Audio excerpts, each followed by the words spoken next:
இது ஃபர்ஸ்ட் மலேசியாவின் செய்திகள் உங்களுக்காக.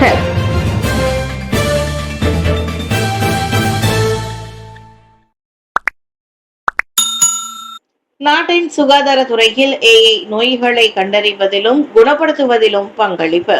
நாட்டின் சுகாதாரத்துறையில் செயற்கை நுண்ணறிவு ஏஐ தொழில்நுட்பத்தை பயன்படுத்த மிகப்பெரிய வாய்ப்பு உள்ளது. குறிப்பாக நோய்களை கண்டறிவதிலும் விரைந்து அதனை குணப்படுத்துவதிலும் ஏஐ முக்கிய பங்காற்ற முடியும் என்று சுகாதாரத்துறை அமைச்சர் டாக்டர் லுகானிஸ்மான் அவாங் சவுனி கூறுகின்றார். மார்பக எக்ஸ்ரே பரிசோதனைகளுக்காக செலவை குறைத்து அதற்கு மாறாக ஏஐ பயன்படுத்த அதன் ஆய்வுகளில் கவனம் செலுத்தப்படுவதாகவும் அவர் தெரிவித்தார். 2025 மெகாட்ரம்லி ஆய்வின் அடிப்படையில் மார்பு எக்ஸ்ரேவில் ஏஐ 56.4 முதல் 95.7 விழுக்காடு வரை அதிக உணர்திறனை காட்டுகிறது. கதிரியக்க வல்லுநர்களோடு ஒப்பிடுகையில் நுரையீரலின் பகுதிகளை தனிமைப்படுத்த கண்டறிவதில் அதில் 23.2 விழுக்காடு முதல் 76 விழுக்காட்டை காட்டுகிறது என்று அவர் கூறினார். உலகில் வரி தொடர்பாக கருத்து வேறுபாடுகள் நிலவினாலும் மலேசியா சரியான தடத்தில் பயணிக்கிறது. வரி தொடர்பாக உலக நாடுகளுக்கு இடையே கருத்து வேறுபாடுகள் நிலவினாலும் தனது 2025 ஆண்டுக்கான மொத்த உள்நாட்டு உற்பத்தி டிஜிபி இலக்கை அடையும் பாதையில் மலேசியா பயணிக்கிறது. மலேசியாவின் நடுத்தர மற்றும் நீண்டகால வளர்ச்சி தொடர்பான வாய்ப்புகள் கடந்த ஒரு மாதமாக நம்பிக்கை அளிக்கும் வகையில் உள்ளதாக பொருளாதார அமைச்சர் டாக்டர் ஸ்ரீ ரபிசி ரம்லி தெரிவித்தார்.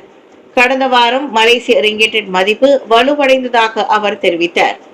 வரி தொடர்பாக ஏற்படும் மாற்றங்கள் குறித்து முதலீடு, வாணிபம் மற்றும் தொழில்துறை அமைச்சின் மூலம் அரசாங்கம் கண்காணித்து வருவதாக அவர் கூறினார். சரியான நேரத்தில் எல்லாவற்றையும் விலை நிர்ணயம் செய்வதற்கான வழியை சந்தை கண்டறியும் என்று நான் நினைக்கிறேன். நிறைவில் மலேசிய பொருளாதாரம் உலகிற்கு பரிந்துரையை வழங்கக்கூடிய வாய்ப்பை பெறும் என்று ரபிசி குறிப்பிட்டார். பெருநாள் கால அதிகபட்ச விலை திட்டத்தில் 6007 வணிக வளாகங்கள் மீது சோதனை.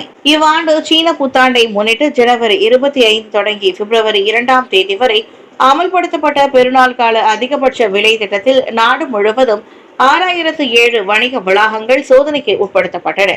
அதில் 107 மொத்த வியாபார தளங்களும் 5899 சில்லறை வியாபார தளங்களும் சோதனையிடப்பட்டதாக உள்நாடு வாணிபு மற்றும் வாழ்க்கை செலவின அமைச்சின் அமலாக்க தலைமை இயக்குநர் டாக்டர் அஸ்மா அடாம் தெரிவித்தார். விலை அட்டையை வைக்க தவறியது மற்றும் இளஞ்சிவப்பு நிற விலை அட்டையை வைக்க தவறிய குற்றங்களுக்காக 483 வியாபாரிகளை உட்படுத்தி 21,942 ரிங்கிட் 85 சென்ட் மதிப்பிலான பறிமுதல் மேற்கொள்ளப்பட்டதாக நேற்று வெளியிட்ட அறிக்கை ஒன்றில் அவர் விவரித்தார். எனினும் பெருநாள் கால அதிகபட்ச விலை திட்டத்தில் அமல்படுத்தப்பட்ட காலகட்டம் முழுவதும் நிர்ணயிக்கப்பட்ட விலையை காட்டிலும் அதிக விலையில் விற்கப்பட்டதாக எந்த ஒரு குற்றமும் கண்டறியப்படவில்லை என்றும் அதன் தொடர்பிலான எந்த ஒரு புகாரையும் தமது தரப்பு பெறவில்லை என்றும் அவர் கூறினார். அத்திட்டத்தின் அதிகபட்ச விலை அமலாக்கத்தை பெரும்பாலான வியாபாரிகள் முறையாக பின்பற்றியதாக அஸ்மான் மேலும் குறிப்பிட்டார்.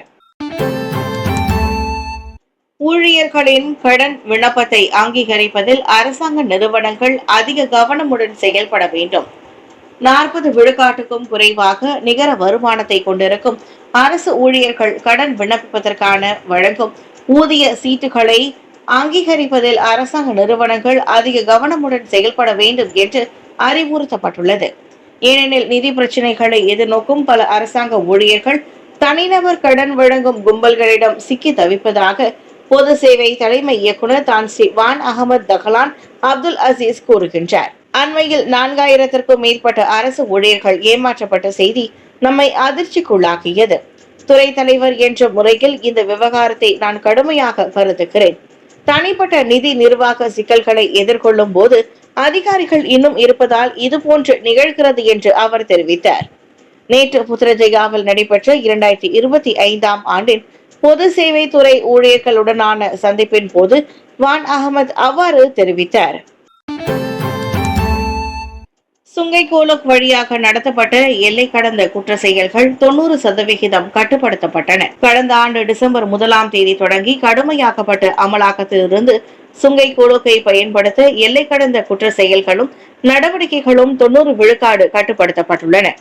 சட்டவிரோத செயல்களை ஒடுக்குவதில் அந்நடவடிக்கை பெரும் வெற்றியாக பார்க்கப்படும் அதே வேளையில் கிளந்தான் மாநில மக்கள் தாய்லாந்து கோலோக்கில் மனமகிழ்வு நடவடிக்கையில் ஈடுபடாமல் இருப்பதையும் போதை பழக்கத்திற்கு அடிமையாகாமல் இருப்பதையும் உறுதி செய்வதாக அம்மாநில போலீஸ் தலைவர் டாக்டர் முகமது யூசுப் மமாட் தெரிவித்தார். அவர்களின் பானங்களில் போதைப் பொருள் கலக்கப்படும் என்று நாங்கள் அஞ்சுகின்றோம்.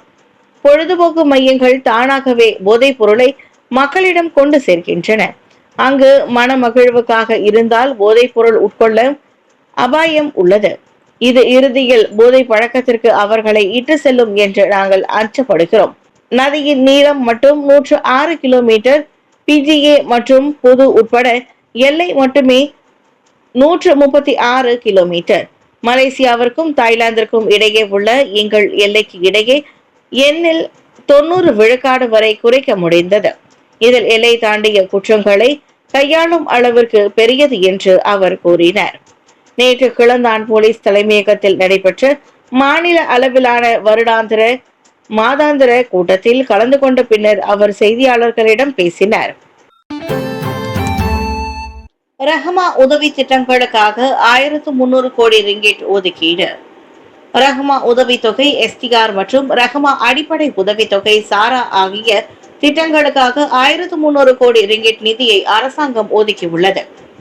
அதோடு பாயாங் ரஹ்மா திட்டத்திற்காக 30 கோடி ரிங்கிட்டும், பல்வேறு தரப்பினருடன் இணைந்து பொருட்களின் விலையை கட்டுப்படுத்தும் திட்டத்திற்காக 70 கோடி ரிங்கிட்டும் ஒதுக்கப்பட்டுள்ளதாக பொருளாதார துணை அமைச்சர் டாக்டர் ஹனிஃபா ஹஜார் தயிப் தெரிவித்தார். இதன் அடிப்படையில் சுமூகமான வாழ்க்கையை வாழ்வதற்காக மக்கள் எதிர்நோக்கும் சவால் குறித்து அரசாங்கம் மிகவும் அக்கறை கொண்டுள்ளது. எனவே குறுகிய கால வியூகங்கள் மூலம் வாழ்க்கை செலவின பிரச்சனையை சமாளிக்க எடுக்கப்பட்ட நடவடிக்கைகளில் ரஹ்மா உதவித்தொகை மற்றும் ரஹ்மா அடிப்படை உதவித்தொகைக்காக சுமார் 1300 கோடி ரிங்கிட் ஒதுக்கப்பட்டுள்ளது. சபா, சரவாக் மற்றும் லாபுவானில் பொருள் விலையை சீராக்கும் திட்டத்திற்காக 4 கோடி ரிங்கிட் நிதி ஒதுக்கப்பட்டுள்ளது என்று அவர் கூறினார்.